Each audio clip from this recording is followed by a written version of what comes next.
Hello everyone, welcome back to Econ by Surbi, where economics make easy and exam oriented.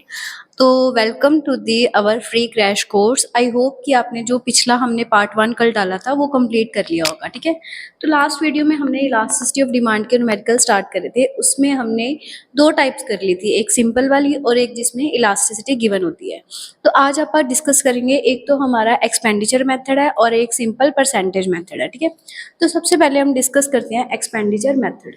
पहले ये वाला method ज़्यादा important नहीं होता था, बट पिछले साल से आजकल इसमें से भी आपको क्वेश्चन पूछे जाते हैं कि एक्सपेंडिचर मेथड की हेल्प से आपने इलास्टिसिटी ऑफ डिमांड निकालनी है। ठीक है, पहले मैं आपको मेथड समझाती हूँ कि कैसे होता है।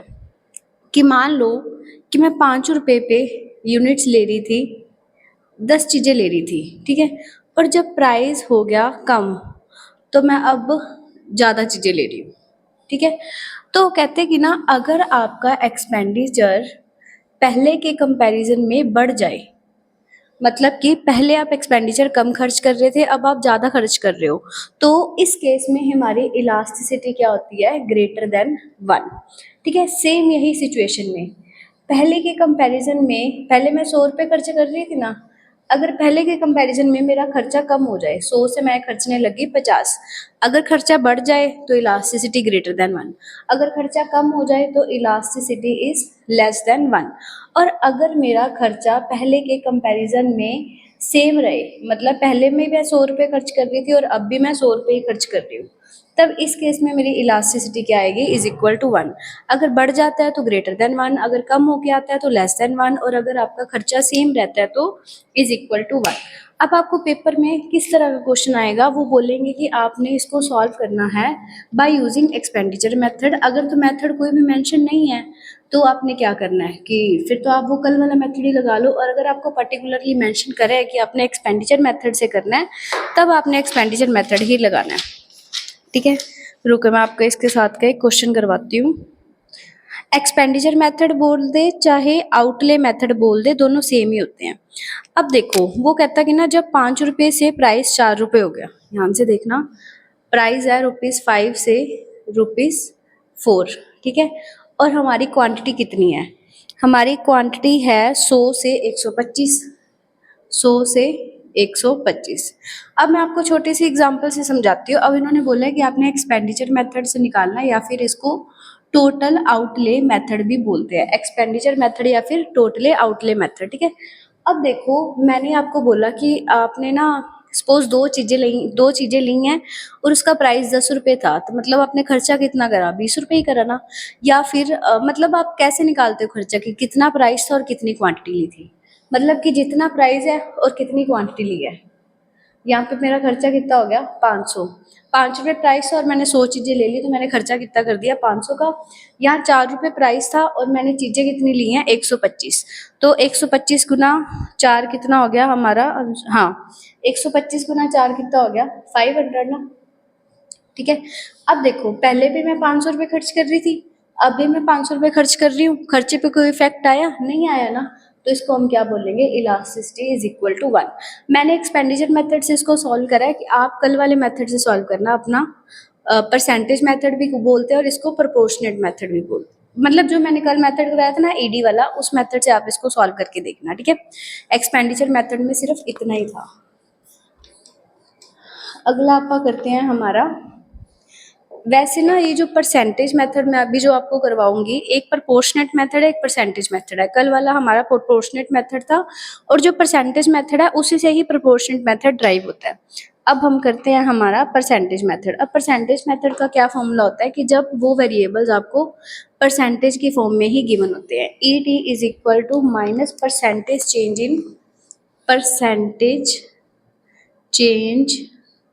इन quantity demanded upon percentage change in price.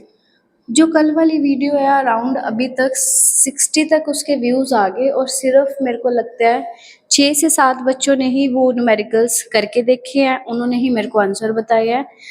6 से 7 भी शायद मैं ज़्यादा, हाँ 6 से 7 होंगे।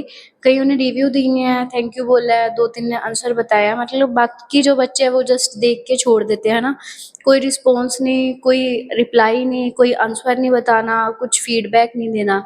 मैं आपके लिए वीडियो डाल रही हूँ ना, एटलीस्ट आप अगर ट्राई कर रहे हो तो आंसर तो बताओ ना, ताकि मेरे को पता चले कि बच्चे सही कर भी रहे हैं या नहीं कर रहे। ठीक है, अब देखो, अब ये है क्वेश्चन आपका।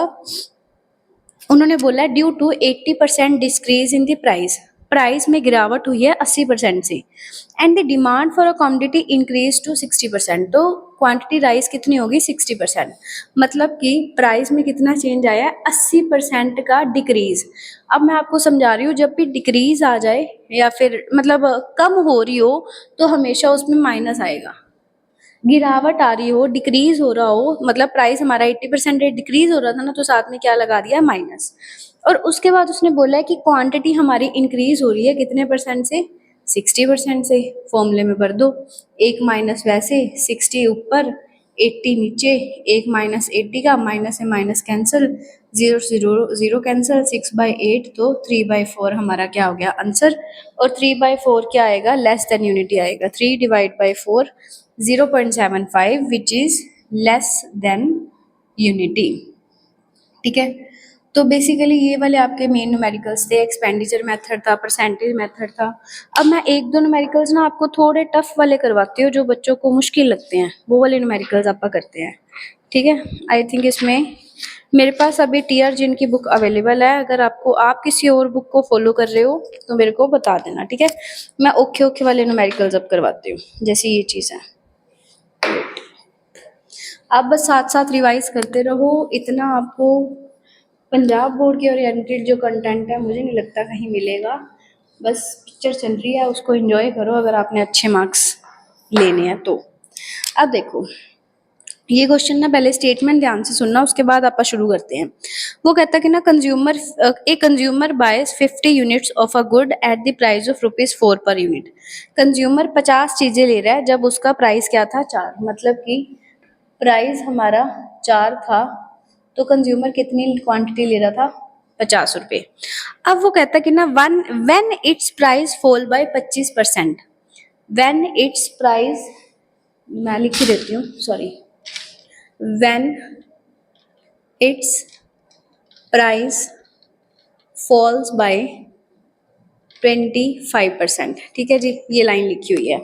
और डिमांड राइजेस टू 100 यूनिट, तो डिमांड हमारी बढ़ के कितनी होगी? 100 यूनिट।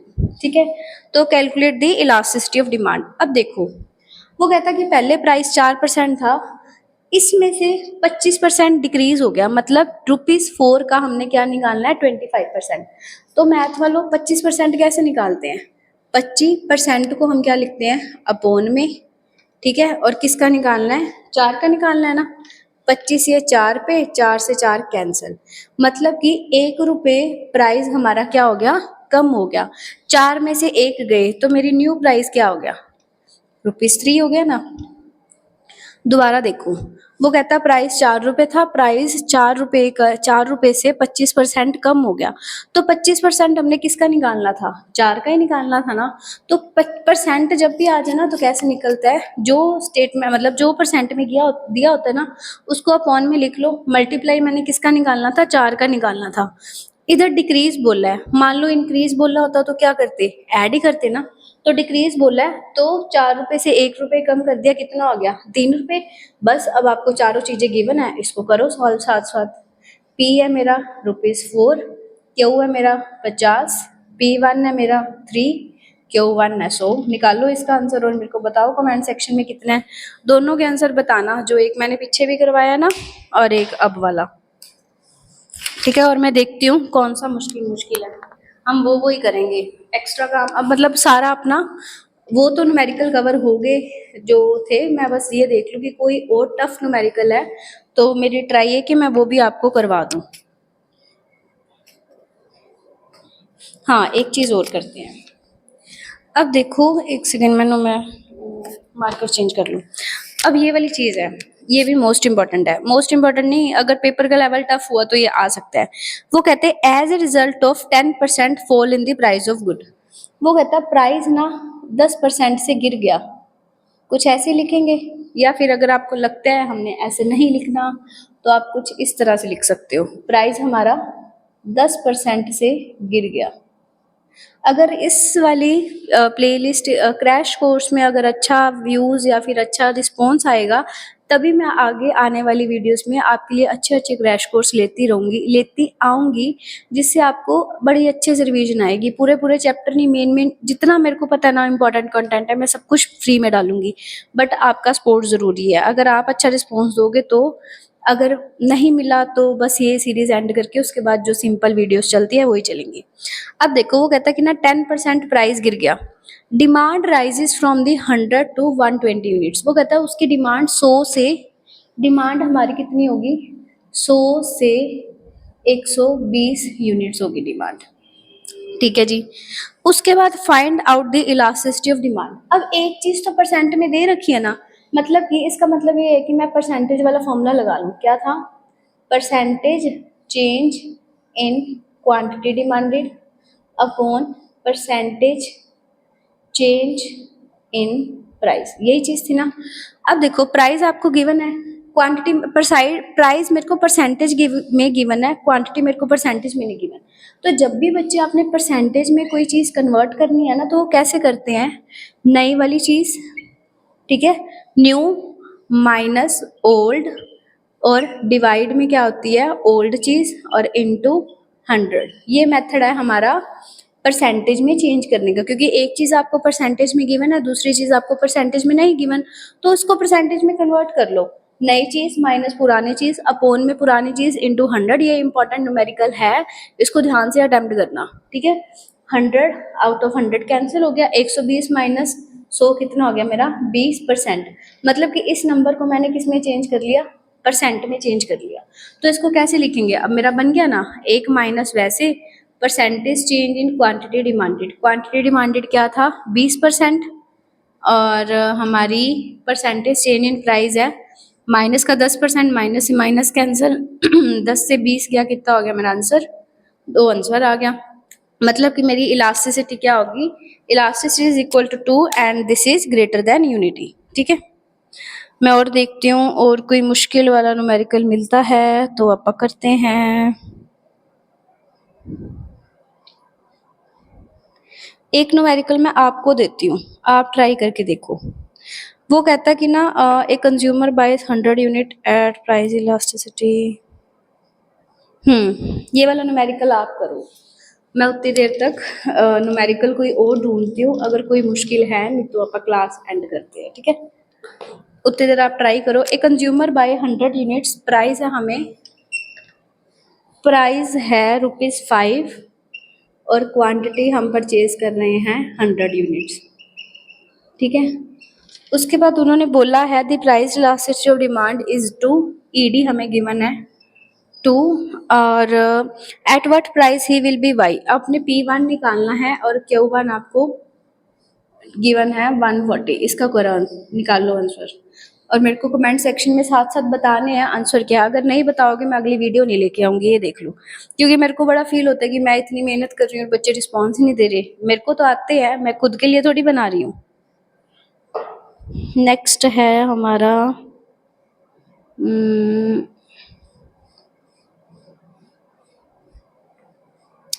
बाकी तो ऑलमोस्ट आपसे हो जाएंगे, आई थिंक कोई इतना मुश्किल नहीं है।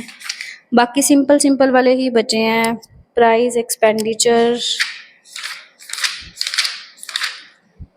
बाकी तो नॉर्मल ही हैं, ठीक है। आपके जो मेरे पास बुक है वो है पेज नंबर 144 पे, न्यूमेरिकल है 1 से लेके 20 तक। तो मेरे हिसाब से आपसे सारे न्यूमेरिकल अब हो जाने चाहिए। अगर आपको फिर भी लग रहा है कि हमसे नहीं आएंगे, जैसे एक न्यूमेरिकल अपन डिस्कस करते हैं, वो कहता है कि ना प्राइस ऑफ प्रोडक्ट डिक्रीज हो गया, प्राइस कम हो गया तो टोटल एक्सपेंडिचर बढ़ गया, है ना। प्राइस कम हो गया बट टोटल एक्सपेंडिचर बढ़ गया, तो इलास्टिसिटी क्या आएगी, एक्सपेंडिचर बढ़ने पर इलास्टिसिटी क्या थी, ग्रेटर देन 1 थी ना। तो इसका सीधा आंसर लिख देना है कि इलास्टिसिटी इज ग्रेटर देन 1, ठीक है। और बाकी न्यूमेरिकल्स आपसे हो जाएंगे। आज इनको अच्छे से रिवाइज करो। टेलीग्राम चैनल का मेरा बोलने का तो कोई फ़ायदा ही नहीं है, किसी बच्चे ने ज्वाइन ही नहीं करा, ना किसी ने आंसर्स मतलब क्वेश्चंस ट्राई करे होंगे। तो पहले टेलीग्राम चैनल को ज्वाइन कर लो, वहाँ पे मैं पूरी बुक एक्सरसाइज सेंड कर दूँगी, उसको करके देखना, आंसर भी भेज दूँगी। अगर आपको लगे कि हमें भी कोई डाउट है, हमने कोई क्वेश्चन करवाना है, तो आप मेरे को पर्सनल में भेज सकते हो, मैं आपका आंसर भी निकाल के दे दूँगी। इतनी सारी फैसिलिटीज़ मिल रही हैं, कोई भी नहीं देगा फ्री में, ठीक है? तो फ़ायदा उठाओ, जितना ज़्यादा फ़ायदा उठा सकते हो, सपोर्ट करो, ताकि मैं भी मोटिवेट रहूँ, ठीक है? तो keep learning, keep sharing, comment करना अच्छा सा, लाइक करना, शेयर करना और अपने आंसर्स ज़रूर बताना। कमेंट से भी ज़रूरी है आपके आंसर्स। आंसर ज़रूर बताना। अगर आप न्यूमेरिकल्स को साथ-साथ नहीं करोगे तो वीडियो स्किप कर दो, कोई फ़ायदा नहीं है करने का, ठीक है? तो इस वीडियो से आपके 4 नंबर पक्के हैं, 4 से ज़्यादा ही पक्के हैं, क्योंकि 4 का तो श्योर ही है और 2 नंबर का न्यूमेरिकल एक छोटे में आ जाता है। तो देख लो, ये 10-15 मिनट की वीडियो ने आपके 4 से 6 नंबर पक्के करवा दिए। तो keep learning, keep sharing and अगर आपको कोई भी डाउट आए तो आप मेरे को जब मर्जी पूछ सकते हैं।